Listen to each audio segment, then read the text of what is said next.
Oi, amores! Vamos falar um pouco sobre as princesas da Disney, que foi uma postagem que eu fiz ontem, perguntando qual princesa da Disney que você mais gostava, né? E eu agradeço imensamente quem deu as respostas, né? E as várias respostas que eu tive. E a primeira coisa que eu gostaria de dizer é que não existe certo ou errado.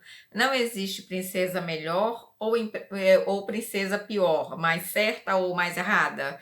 E não existe também, se você não gosta das princesas da Disney, tá tudo certo, tá tudo bem. Mas por que que eu quis trazer esse assunto das princesas da Disney? Porque eu lembro que há alguns anos, eu tenho uma filha que está entrando na adolescência, tem 12 anos, mas eu lembro que há alguns anos, conversando com uma pessoa amiga, ele falava que, um homem inclusive, ele dizia que incentivava a filha dele a ver os clássicos da literatura. Então, que ele incentivava a filha a ver o Rapunzel, ver a Branca de Neve, ver Cinderela, ver aqueles clássicos que nós conhecemos, né? E eu falei para ele que eu, embora minha filha visse, que não era o tipo nem de livro e nem de filme que eu incentivava ela a ver. Aí ele perguntou por quê? Eu falei porque eu prefiro que ela veja Barbie. Disse, mas a Barbie é um modelo americano, uma mulher magra demais. Aí eu falei, ela é um modelo americano, né? Infelizmente nós não temos bonecas tipicamente brasileiras em grande escala nas grandes mídias para oferecer para nossas filhas. Mas ela pelo menos namorou 50 anos para depois casar com o Ken. E antes disso, ela foi modelo, ela foi dançarina, ela foi bailarina, ela foi atriz, ela foi cantora de rock, ela foi surfista, ela foi veterinária, ela foi médica. Barbie foi o que ela quiser, o que ela quis. E aí ele parou e pensou, foi, pensando por aí, você tem razão.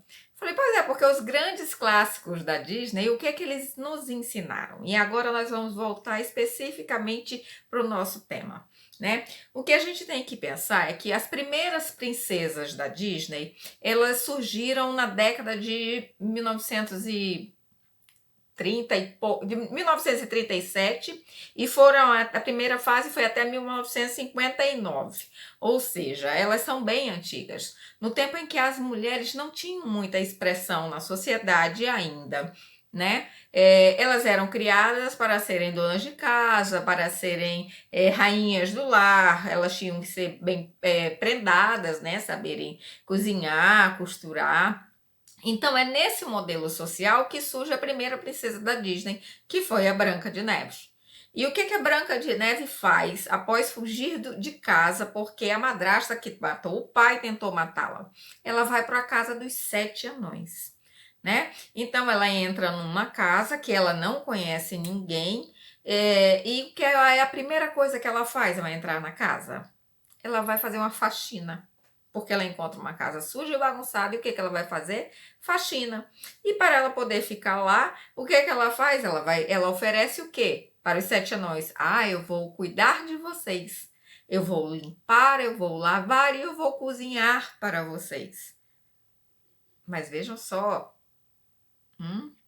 uma mulher para cuidar de 7 homens. Nossa, que grandioso, que heróico, né? Então, olha só, o tipo de padrão de pensamento, né, que a gente começou a idealizar, né? E a Cinderela só despertou com o quê? Com um beijo de amor verdadeiro. Ou seja, ela ficava esperando, ela esperou para acordar do seu sono profundo o príncipe encantado. Assim como a próxima princesa que surgiu, que foi a Aurora, né? Que é a Bela Adormecida. Ela passava o filme inteiro dormindo, praticamente o filme inteiro dormindo. Ela foi confinada numa casa, ela foi tirada dos pais para ser criada por 3 tias, né, numa casa lá no fundo da floresta para poder se livrar daquela praga que colocaram nela, né? Então ela passa metade do filme dormindo e ela é acordada por um beijo de amor verdadeiro, né? E a terceira princesa dessa leva é a Cinderela. E qual era a função da Cinderela? Cuidar da casa, limpar a casa, cuidar dos animais. E ela era muito contentinha cuidando dos bichinhos dela, morando lá no porão, lá no cafundó, onde a madrasta colocou ela. E quando ela tem finalmente a chance de mudar a vida dela, que é através da fada madrinha, o que é que ela pede? Ela pede um sapato e um vestido para ir no baile, porque ia encontrar um príncipe. E ela se apaixona, e ela e o príncipe se apaixonam, numa dancinha que eles dão, eles se apaixonam, né? E ela tem que correr, perde o sapatinho, e o príncipe, que nem lembrava o rosto dela, né? Procura ela e salva a vida dela, e o filme termina quando eles casam e vão ser felizes para sempre.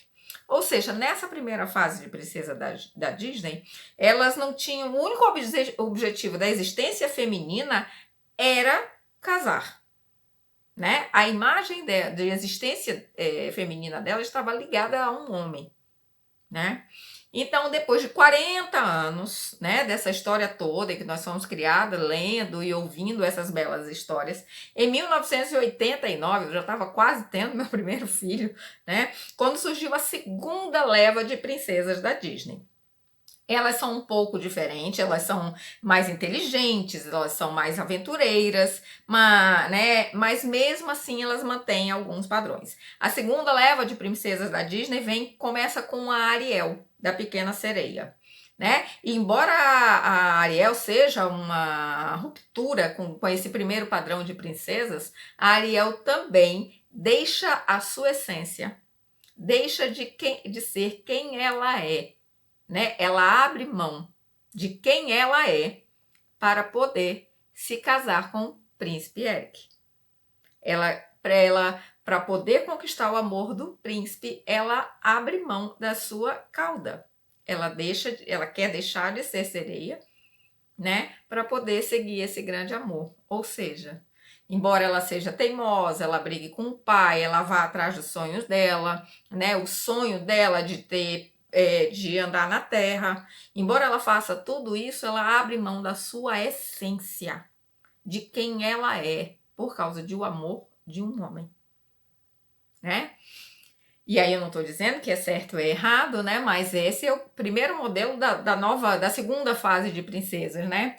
E depois dela vem a Bela, de A Bela e a Fera, que para mim, sinceramente, é um dos clássicos mais marcantes, porque a mensagem que o filme A Bela e a Fera e a própria história da Bela e a Fera sempre passavam para mim, né, mesmo quando eu era criança, é que você podia se apaixonar por alguém monstruoso, não em aparência, né? Mas em muitos momentos ele foi agressivo, ele foi grosso, ele maltratava a Bela, ele maltratava o pai. E embora a história conte que é porque ele estava infeliz, porque ele tinha sido aprisionado naquela imagem e tal, qual é a mensagem subliminar que esse filme passa, né? De que o nosso amor pode curar um homem selvagem. O nosso amor pode adoçar aquele homem tão bruto. O nosso amor, ele é tão puro e tão forte que ele pode transformar uma fera num príncipe. E aí, na realidade, a gente vê coisas completamente diferentes, né? Então, de todos os filmes, esse talvez seja o que eu tenha mais resistência, né? Digamos assim. E aí a gente tem a Jasmine, né? Que embora a Jasmine já seja de uma nova fase, eu acho que a Jasmine é de 92, 93, alguma coisa assim. A Jasmine também começa a história naquele conceito de que ela tinha que casar por obrigação, e aí é que começa essa história, ela se recusa a ser um troféu, e começa toda essa batalha, mas já é uma princesa mais destemida, uma princesa mais corajosa, que enfrenta a situação, né? E depois vem Pocahontas. Pocahontas é aquele filme lindo, que é o primeiro filme da Disney que não tem final feliz. E aí todo mundo chorava porque queria que ela ficasse lá com o colonizador branco, né? A história de uma índia que salva, né, se envolve com um colonizador branco e esse colonizador branco se apaixona por ela e fica tentando impedir essa guerra e essa invasão do povo dele contra o povo dela, né? E no final ela acha que ele morre, mas ele não morre e eles não ficam juntos, mas ela consegue é, manter a essência dela, né? Pelo menos ali. Mas ainda é uma história de amor entre, né, um colonizador e uma índia nativa, né? E depois de Pocahontas tem Mulan. Ah, finalmente Mulan, uma guerreira, uma forte, uma corajosa. Eu adoro o filme Mulan, né? Embora Mulan tenha que se vestir de homem, tenha que se disfarçar, fingir que não é uma mulher para poder ser aceita como guerreira, para poder ser aceita no exército. Ela tem que fingir ser um homem. Ou seja, você só pode ser valente, corajosa, destemida e lutar se você for um homem ou se você tiver posturas de homem, né? Mas embora tenha esse caráter, né? Você precisa assumir a postura de um homem para ser aceita e validada como uma grande guerreira, e você tem que salvar um homem para poder ser validada como uma grande guerreira, mesmo com essa mensagenzinha subliminar, Mulan já é um grande passo, já é um grande avanço, né? Porque ela é uma mulher, né, que queria lutar, ela queria ir para a guerra no lugar do pai, e ela foi reconhecida por isso. E a partir da Mulan, a Disney abre espaço para mulheres serem corajosas e serem destemidas e serem mais protagonistas das suas vidas, né? E aí na terceira fase, na fase mais nova, vem a Tiana, da Princesa e o Sapo, que é a primeira princesa negra da Disney, né, que é maravilhosa. É uma menina de 19 anos que sabe muito bem o que quer da vida, ela batalha por isso, ela trabalha, ela se vira, né? Ela tem um sonho dela, o sonho dela é claro, o sonho dela é definido, que é ter o restaurante dela, né? E mais aí no percurso ela se envolve com um príncipe, né? Que na verdade não era tão príncipe assim, era um príncipe que era sapo. E embora a história da Tiana seja bem legal, eu gosto bem daquela historiazinha, né? Porque ela tem o sonho dela definido, ela tem as metas dela definidas, né? Ainda remete àquela questão de que você acha que um sapo pode virar um príncipe, né? Quando na verdade sapo é sapo, príncipe é príncipe, e não vamos se enganar, né, meninas? Que a gente sabe muito bem como é que essa história termina, né? Para Tiana deu certo, mas na vida real, vamos lá, né? Vamos combinar que na vida real sapo é sapo e não vai deixar de ser, né? E depois tem a Rapunzel, que embora a Rapunzel já fosse um clássico que eu escutava na minha infância de maneira diferente, né? Ela jogava as tranças, o príncipe subia e ia visitar lá pelas tranças até serem descobertos. Quando é lançado Enrolados, isso assume uma nova conjuntura. Ela bate nele, ajuda ela a fugir, e eles fogem, e não há não há a ideia do príncipe encantado. Eles se apaixonam porque se envolvem, porque curtem uma história juntos, né? Mas não há nessa nova versão da Rapunzel, que é Enrolados, né? Não há aquela questão do príncipe encantado que sobe na torre para salvar a princesa, né? Eles se envolvem naturalmente na história e não necessariamente no final tem que ser esse final feliz, né? O final feliz da Rapunzel é voltar para o pai e para a mãe, né? Então, assim, eu já comecei a achar essa versão bem legal, né? E depois tem a Mérida de Valente. Nossa, como eu gosto da Mérida! Ela é completamente disruptiva, né? Ela é extravagante, ela é desajeitada, embora coloquem um pouco a Mérida como uma figura muito diferente, assim, ela assume posturas muito masculinas, ela né? Isso também é dentro de uma postura da Disney, né? É também esperado, né? Mas a Mérida, ela tem os cabelos soltos, ela não tem aqueles longos cabelos penteados e bem cuidados, ela tem os cabelos soltos, né? Ela sabe lutar, ela sabe brincar, ela adora os irmãos. Então, assim, tem toda uma história com uma jornada de herói que todo filme deve ter, né? Mas a Mérida, entre essas, né, ainda é uma princesa mais moderninha, né? Ela quer ter direito a ela mesma escolher o marido dela e por isso ela entra numa disputa, né, para que ela consiga fazer isso, né? Então eu acho uma história bem legal. E depois da Mérida, né, da Princesa Valente, né, entram Elsa e Anna, que ainda não foram consideradas oficialmente princesas, tá? Elas ainda não têm esse título de princesas da Disney, mas Elsa e Anna é o que tem de mais moderno, né? A Anna toda atrapalhadinha, que fala demais o tempo todo e que enfia os pés pelas mãos e que tem, né, uma princesinha mais estrambelhada, mas, né, mas tem a Elsa, né, que é uma princesa que não tem príncipe. Qual é o grande lance do filme Frozen, né? É a Elsa conviver com todo o poder que ela tem e que ela não sabe como usar, que é todo o poder feminino, todo o poder das mulheres, né? Que tem que ser repreendido, que tem que ser escondido com luvas para que as pessoas não sintam medo, né? E o final feliz é quando ela aprende que o amor verdadeiro dela, né?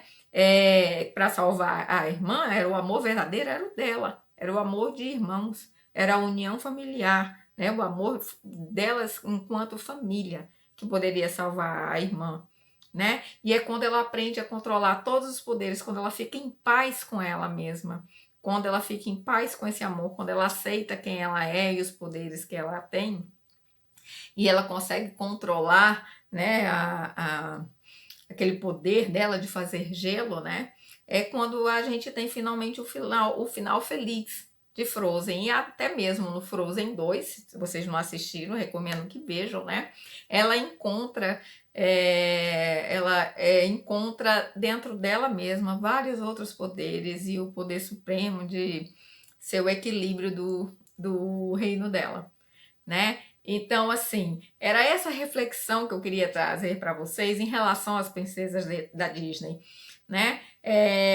Tudo bem que a gente não queira mais passar para as nossas filhas ou para as novas gerações aquele modelo antigo das princesas, das primeiras princesas, né? Mas assim, para a gente compreender também que era um reflexo daquela sociedade.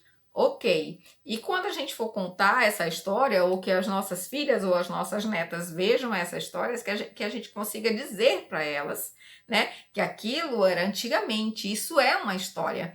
Antigamente as mulheres não tinham voz, antigamente as mulheres não podiam se expressar, antigamente elas eram vistas como única e exclusivamente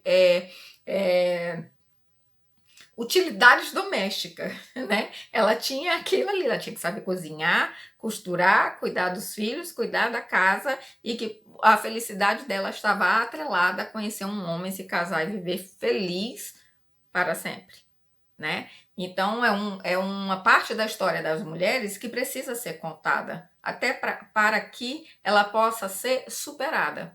Porque embora a gente esteja falando, nós estejamos falando de 70 anos, né, ou mais, né, ainda hoje esse modelo ainda é repetido em alguns lugares, né? E aí a gente vem com toda uma construção que foi também a construção do desenvolvimento feminino através, né, dos tempos, né, até a gente chegar em princesas, nesses modelos de princesas, né, que a gente tem hoje, né, e que podem se tornar ainda mais diferentes, né? A gente não precisa usar só esses exemplos, né? E eu espero que cada vez mais a gente possa usar outros exemplos, exemplos reais, né? Para colocar como modelos para as mulheres, né? Para as meninas das novas gerações seguirem, tá bom? Era esse recadinho que eu queria passar para vocês sobre as princesas da Disney.